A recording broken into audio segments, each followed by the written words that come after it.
अपने घर और ऑफिस को हरियाली से दे नया स्टाइल। पूजा प्लास्टिक के आकर्षक रंगों वाले प्लांटर्स, खूबसूरत hook pot planters, stylish wall hanging planters और भी बहुत कुछ। मध्य प्रदेश की खबरों की शुरुआत करते हैं हेडलाइंस के साथ। यूसीसी पर सीएम मोहन यादव की दो टूक, कहा राम एक शादी करें और रहीम 3 शादी करें, ये नहीं चलेगा। जो एक शादी करेगा वही मध्य प्रदेश में रहेगा। मंदसौर एमडी ड्रग्स तस्करी केस में ईडी ने इंदौर और मंदसौर में कई ठिकानों पर की छापेमारी। 70 किलो एमडी ड्रग्स के नेटवर्क की जांच, अहम दस्तावेज, डिजिटल सबूत और वित्तीय रिकॉर्ड जब्त।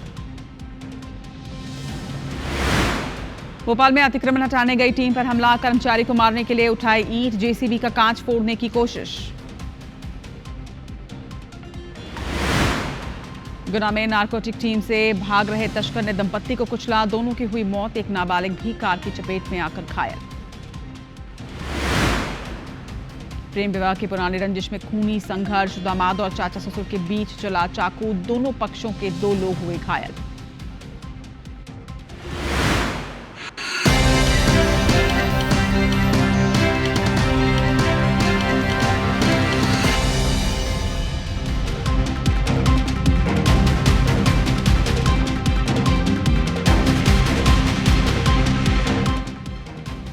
और हेडलाइंस के बाद शुरुआत करते हैं मेरा मध्य प्रदेश की। सबसे पहले इंदौर से इस वक्त की बड़ी खबर, जहां पर मंदसौर एमडी ड्रग तस्करी केस में ईडी ने बड़ी कार्रवाई की है। इंदौर और मंदसौर में एक साथ कई ठिकानों पर रेड की कार्रवाई की जा रही है। आपको बता दें कि टीम इस वक्त छापेमारी कर रही है। करीब 70 किलो एमडीएमए ड्रग्स के नेटवर्क की ये जांच है। लगभग 70 करोड़ रुपए इस 70 किलो एमडीएमए ड्रग्स की कीमत आंकी जा रही है। मूल कार्रवाई 2025 में शुरू हुई थी, यानी कि पिछले 1 साल से इस पर कार्रवाई लगातार की जा रही है। डॉक्यूमेंट्स, डिजिटल प्रूफ्स और वित्तीय रिकॉर्ड जब्त किए गए हैं। तो बड़ी खबर इस वक्त ड्रग्स मामले में आप तक पहुंचा रहे हैं। मंदसौर एमडी ड्रग्स तस्करी केस में ईडी ने बड़ा एक्शन लेते हुए अहम दस्तावेज जब्त किए हैं। इंदौर और मंदसौर में एक साथ कई ठिकानों पर रेड की कार्रवाई की गई और बताया जा रहा है कि 70 किलो एमडीएमए ड्रग्स के नेटवर्क की अब पूरी जांच की जा रही है। पता लगाया जा रहा है कि आखिर ये नेक्सस किस तरह से काम करता है, कड़ियों को जोड़ा जा रहा है। बताया जा रहा है कि 70 करोड़ रुपए के एमडीएमए ड्रग्स मामले में ईडी ने अपनी जांच तेज कर दी है। 2025 से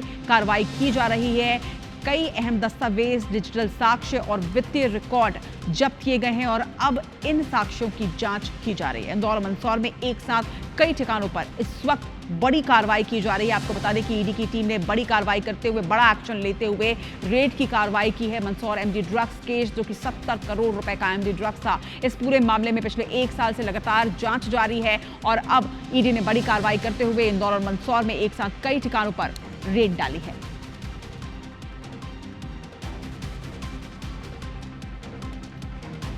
और अब खबर गुना से, जहां पर तस्कर की कार ने दंपत्ति को कुचल दिया। बताया जा रहा है कि इस हादसे में दंपत्ति की मौत हो गई है। नाबालिग भी गंभीर रूप से घायल बताया जा रहा है। फिलहाल अस्पताल में इलाज जारी है।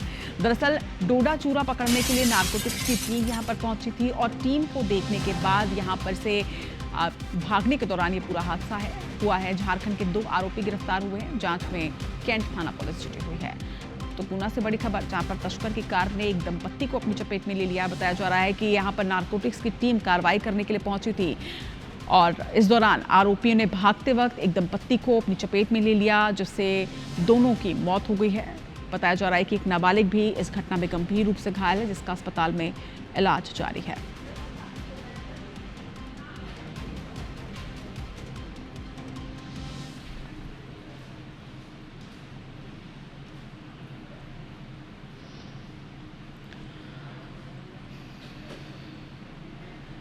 और अब खबर मध्य प्रदेश की राजधानी भोपाल से, जहां पर बाबरिया कला में अतिक्रमण हटाने के लिए जब टीम पहुंची तो टीम पर हमला किया गया है। बताया जा रहा है कि यहाँ पर टीम नाले के ऊपर से अवैध अतिक्रमण को हटाने के लिए पहुंची थी।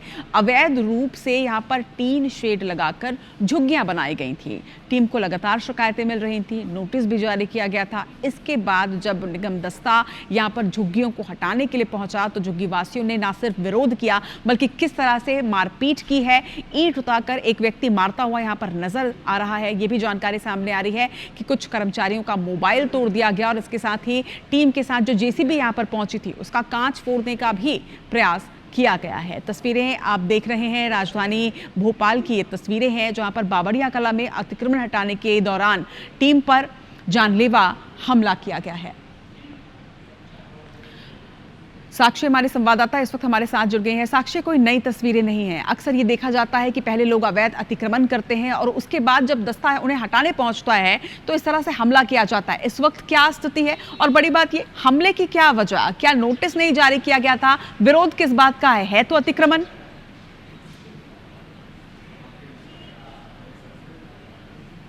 बिल्कुल, देखिए यहाँ पर लोगों को पहले ही नोटिस जारी कर दिया गया था। देखिए नर्मदा कॉलोनी की ये पूरी घटना है रचना, और यहाँ पर लोगों को 6 महीने पहले ही नोटिस जारी किया गया था। इस लगभग 8 से 10 टीन सेट जो है वो यहाँ पर बनाए गए थे। सीएम हेल्पलाइन में भी इसकी कंप्लेन किए हुए लगभग 100 दिन हो चुके थे।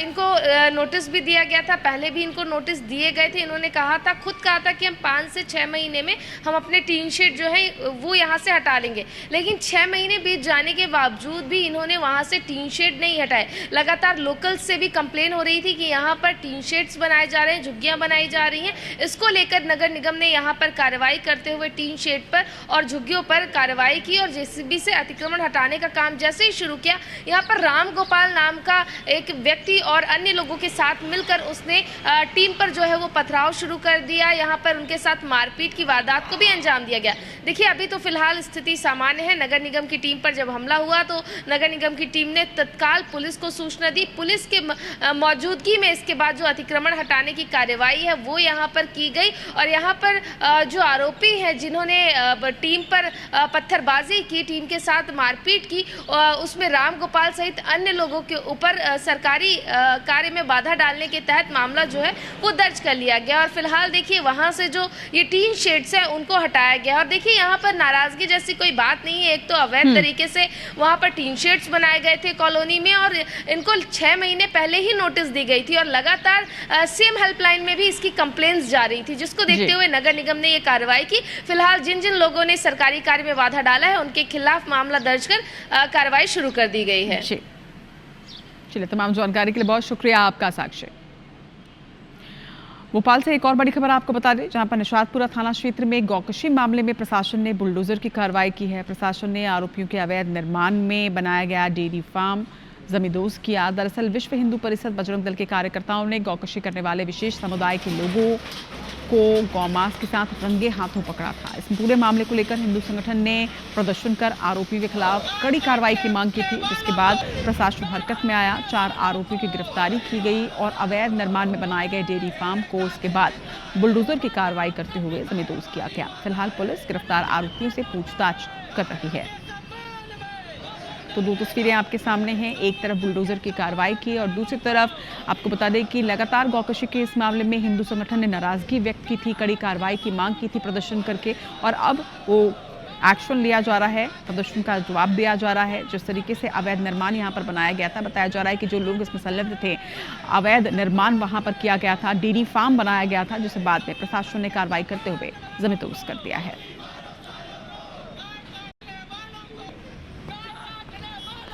रात में हमें रहवासियों द्वारा एक सूचना प्राप्त हुई थी कि यहाँ पर गौवंश से संबंधित कुछ अवैध गतिविधियाँ संचालित हो रही हैं, जिसके संबंध में तत्काल थाना प्रभारी बल और हमारा पूरे पुलिस अधिकारी यहाँ पर पहुँचे थे, जिस पे हमने गौवंश प्रतिषेध अधिनियम, पशु क्रूरता अधिनियम और बीएनएस की सुसंगत धाराओं में कायमी की है। यहाँ पर 4 संदिग्ध हमको मिले तो उनको हमने राउंड अप किया। इसके अलावा 2 संदिग्ध थे जो देख के भाग गए थे पुलिस को, उनके लिए भी 2 टीम लगी हुई है। और इस वक्त खबर आपको सागर से बता दें, जहां पर प्रेम विवाह की पुरानी रंजिश में परिवार में खूनी संघर्ष हुआ है। बताया जा रहा है कि दामाद और चाचा ससुर के बीच चाकूबाजी हुई है। चाकूबाजी में दोनों ही पक्षों के 2 लोग घायल हुए। बताया जा रहा है 4 साल पुराने विवाद ने हिंसक रूप ले लिया। दरअसल 4 साल पहले परिवार की लड़की ने प्रेम विवाह किया था और इसी को लेकर परिवार अब तक नाराज था और इसी प्रेम विवाह की पुरानी रंजिश में खूनी संघर्ष तब हुआ जब दामाद और चाचा ससुर आमने सामने आए और दोनों के बीच पहले विवाद और फिर चाकूबाजी हुई। चाकूबाजी में दोनों ही पक्ष के 2 लोग घायल हैं।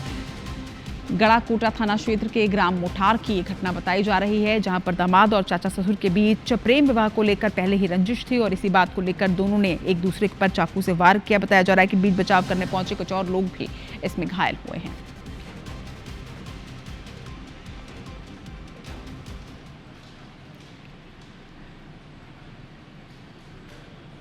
खबर जबलपुर से, जहां पर सिहोरा इसाफ स्मॉल फाइनेंस बैंक डकैती के मामले में मुख्य आरोपी सुनील पासवान बिहार से गिरफ्तार कर लिया गया है। तो पुलिस को बड़ी सफलता यहां पर मिली है। मुख्य आरोपी की गिरफ्तारी अब कर ली गई है। आरोपी से लूट का 750 ग्राम सोना भी बरामद किया गया है। सोना खरीदने वाला व्यापारी भी अब पुलिस की गिरफ्त में है। मुख्य आरोपी पर कई राज्यों में अलग अलग मामले दर्ज हैं। अलग अलग धाराओं में बताया जा रहा है कि 11 अगस्त 2025 को इस घटना को अंजाम दिया गया था। उस वक्त का सीसीटीवी फुटेज भी आपके सामने है, जब स्मॉल फाइनेंस बैंक से सोने की चोरी कर ली गई थी। 750 ग्राम सोना यहां से चोरी किया गया था, मगर अब पुलिस को बड़ी सफलता मिली है। बिहार से आरोपी की गिरफ्तारी की गई है। 14 किलो 800 ग्राम सोना और 5 लाख रुपए की लूट की घटना को अंजाम दिया गया था 2025 में, जिसमें अब 2026 में सफलता मिली है। 4 किलो सोना पुलिस अब तक बरामद कर चुकी है। बड़ी बात यह कि जिस आरोपी की गिरफ्तारी की गई है उस पर कई राज्यों में अलग अलग केस दर्ज हैं। बताया जा रहा है कि कुल 9 एफआईआर आरोपी पर पहले ही दर्ज हैं।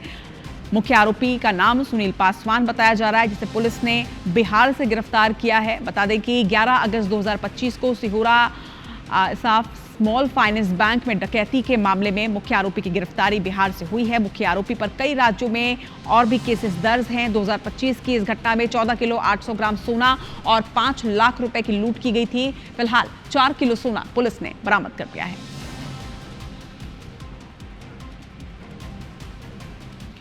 इधर स्कूल शिक्षा विभाग ने एक स्पष्टीकरण जारी किया है। आपको बता दें कि शिक्षक लगातार विरोध कर रहे थे और शिक्षकों के विरोध के बाद ये स्पष्टीकरण शिक्षा विभाग के द्वारा जारी किया गया। इसमें क्या कुछ है ये आपको बताते हैं। टीटी और पदोन्नति को लेकर लगातार शिक्षकों का प्रदर्शन जारी था, विरोध किया जा रहा था और इसी को लेकर एक स्पष्टीकरण विभाग के द्वारा जारी किया गया है। टीटी के मामले में पदोन्नति से संबंधित जानकारी नहीं मांगी गई थी। पदोन्नति विभागीय नियमों और प्रावधानों के आधार पर ही की जाएगी। संयुक्त संचालक के पत्र से शिक्षक दरअसल भ्रमित हो गए थे, जिसके बाद अब स्पष्टीकरण दिया गया है पदोन्नति को लेकर। दरअसल बीते दिनों जिस तरीके से एक पत्र वायरल हुआ था, इस पत्र के बाद शिक्षक भ्रमित हो गए थे, लेकिन अब विभाग ने स्पष्टीकरण देते हुए एक और पत्र जारी किया है, जिसमें यह कहा गया है कि पदोन्नति विभागीय नियमों और प्रावधानों के आधार पर ही की जाएगी। टीटी के मामले में पदोन्नति से संबंधित जानकारी नहीं मांगी गई है।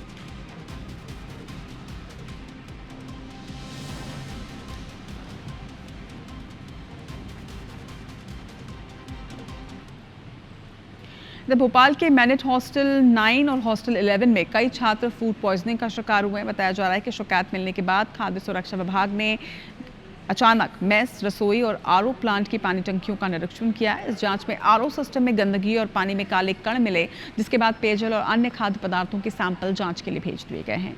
जांच में यह भी पता चला है कि हॉस्टल 9 के मेस संचालक वैभव फूड्स के पास वैध खाद्य लाइसेंस नहीं है, जबकि हॉस्टल 11 की केटरिंग एजेंसी के पास भी आवश्यक राज्य स्तरीय लाइसेंस नहीं मिल पाया। कर्मचारियों के मेडिकल फिटनेस प्रमाण पत्र, स्वास्थ्य रिकॉर्ड, फूड हैंडलर प्रशिक्षण और पेस्ट कंट्रोल से जुड़े दस्तावेज भी यहाँ पर अनुपस्थित थे। सभी नमूने राज्य प्रयोगशाला भेजे गए हैं। रिपोर्ट के आधार पर कानूनी कार्रवाई की जाएगी। तो बड़ी खबर इस वक्त सामने आ रही है। देखिए, बच्चों को हॉस्टल भेजा जाता है ताकि बच्चे हॉस्टल में रहकर अपनी पढ़ाई पर पूरा ध्यान केंद्रित कर सकें, लेकिन जिस तरह की लापरवाही यहाँ पर देखी गई है, इसकी वजह से कई बच्चे फूड पॉइजनिंग का शिकार हुए हैं, जिससे उनकी पढ़ाई भी प्रभावित हो रही है। भोपाल के मैनेज हॉस्टल 9 और हॉस्टल 11 में कई छात्र फूड पॉइजनिंग का शिकार हुए। लगातार शिकायत मिलने के बाद खाद्य सुरक्षा विभाग ने औचक निरीक्षण किया और औचक निरीक्षण में गंभीर अनियमितता और लापरवाही पाई गई है। पानी के सैंपल फेल हुए हैं। बताया जा रहा है कि हॉस्टल 9 के मेस संचालक के पास वैध फूड लाइसेंस भी नहीं है। इसके बावजूद वो हॉस्टल 9 का मेस संचालित कर रहा है, जबकि दूसरे हॉस्टल की अगर बात करें, जिसका नाम हॉस्टल 11 है, वहां पर केटरिंग एजेंसी के पास भी राज्य स्तरीय लाइसेंस नहीं मिल पाया है। तो दोनों ही मेस में लाइसेंस नहीं मिला है और अब आप समझ सकते हैं कि अगर लाइसेंस नहीं है तो किस तरह से सुरक्षा मानकों का यहाँ पर ख्याल रखा जा रहा होगा। साथ ही कर्मचारियों के मेडिकल फिटनेस प्रमाण पत्र तक नहीं मिल पाए। स्वास्थ्य रिकॉर्ड, फूड हैंडलर प्रशिक्षण, पेस्ट कंट्रोल, ये तमाम दस्तावेज भी अनुपस्थित पाए गए हैं। फिलहाल टीम इस पर जांच कर रही है। माना जा रहा है कि आगे इस पर कड़ी कार्रवाई की जाएगी। प्रधानमंत्री नरेंद्र मोदी ने शुक्रवार को मध्य प्रदेश में अमृत भारत योजना के तहत 13 पुनर्विकसित रेलवे स्टेशन का वर्चुअल उद्घाटन किया। आइए अलग अलग जिलों से आई तस्वीरें आपको दिखाते हैं। 4 तस्वीरें आपके टीवी स्क्रीन पर है। अमृत भारत रेलवे स्टेशन योजना के अंतर्गत विदिशा रेलवे स्टेशन का पुनर्निर्माण कर उसे नया स्वरूप दिया गया है। बता दें कि स्टेशन के उद्घाटन के दौरान वर्चुअल रूप से केंद्रीय कृषि मंत्री शिवराज सिंह चौहान, रेल मंत्री अश्विन वैष्णव, मध्य प्रदेश के राज्यपाल मंगूभाई पटेल भी इसमें शामिल रहे। वहीं बालाघाट में भी प्रधानमंत्री नरेंद्र मोदी ने वर्चुअल जुड़कर बालाघाट रेलवे स्टेशन का लोकार्पण किया।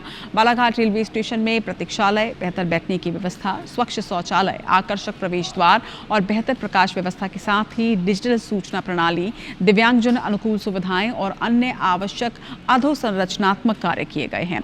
तीसरी तस्वीर शिवपुरी की है। शिवपुरी को भी 20 करोड़ रुपए की लागत से बने रेलवे स्टेशन की सौगात मिली। लोकार्पण के इस विशेष अवसर पर शिवपुरी में स्थानीय जनप्रतिनिधि, प्रशासनिक अधिकारी और बड़ी संख्या में आम नागरिक मौजूद रहे। चौथी तस्वीर टीकमगढ़ रेलवे स्टेशन की है, जहां प्रधानमंत्री नरेंद्र मोदी ने वर्चुअली स्टेशन का उद्घाटन किया। अमृत भारत योजना के तहत 16 करोड़ 77 लाख रुपए की लागत से स्टेशन का पुनर्विकास किया गया है। इस अवसर पर मुख्यमंत्री डॉक्टर मोहन यादव कार्यक्रम में सम्मिलित हुए।